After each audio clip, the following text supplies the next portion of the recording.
I got really sick of watching painfully mediocre movies make so much money. So sick, I was able to write 2 papers about it. I also got really frustrated because I just found out that there were so many directors just taking shortcuts or lumping all the visual design work or budget into the special effects team, and that was lame. And, I asked myself, why do directors always turn to CGI if it actively is making their movies less digestible? And turns out there is a unique arms race going on in Hollywood to pour the most money into making the most impressively elaborate and most realistic CGI out there. Sounds like a conspiracy when I say it. But the thing is, though, nobody is asking for that. No movie audiences care about how realistic a computer-generated image looks if you don't make them give a shit about the story you're trying to tell. We can tell, goddammit, we can tell! I just got tired of seeing a bajillion names in the CGI section of the credits, only to know that the entire movie was just reanimating a dead corpse of something we all cared about, just to profit off of our nostalgia. Which is why I loved learning about Everything Everywhere All at Once, because a lot of their effects were all practical. That just makes shooting it so fun and makes it so much easier because the actors know exactly what they're reacting to and they can play. We didn't have to have someone act opposite a tennis ball for the raccoon or act like they had weird fingers. They just had them, They had 5 editors, and that just felt so real to me. So I felt like that tangibleness, you could really feel it through the movie, and I just wish that more movies did that now, today.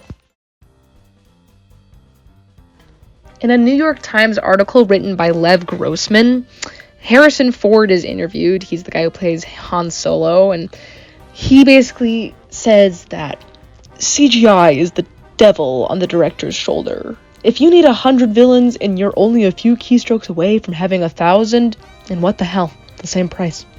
What needs to be preserved is the emotional experience a human being can identify with. And I thought that was really profound, and I wish I could talk about that more. So, when I started my research, I was mostly thinking of all the live-action remakes of, Disney movies. However, I didn't want to spend all my time moping about how late-stage capitalism ruins cinema and stuff, because there's still a large variety of great stuff out there. For example, Julie Taymor, freaking icon, I love her. I'll talk more about her in a second, but I have a huge, fat art boner for her, I'm not gonna lie.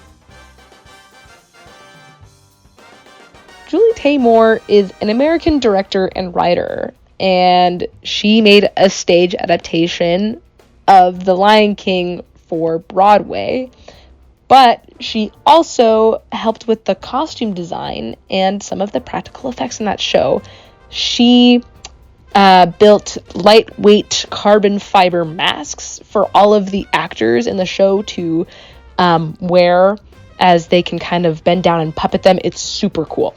I took the Lion King images, the looks of the characters in the movie, and I fed them through my own aesthetic and my own ability or my own style, and came out with another one. With each animal, I had to find the exact technique that would be best serving that character. I just think it's so cool how Julie represented each character's personalities through the design of the masks visually. And I think that's something that is certainly stripped away, that the individuality is stripped away when comparing it to the CGI animated movies remaking The Lion King.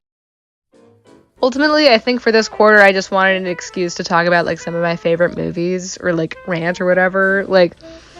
That footnote at the beginning of my essay about The Labyrinth was just for fun. I'm not gonna lie, I love The Labyrinth. The practical effects were great.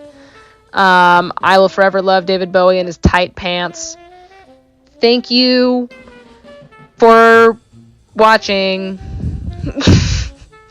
And I do love the puppets because I think they do bring an uncanny joy in front of a camera.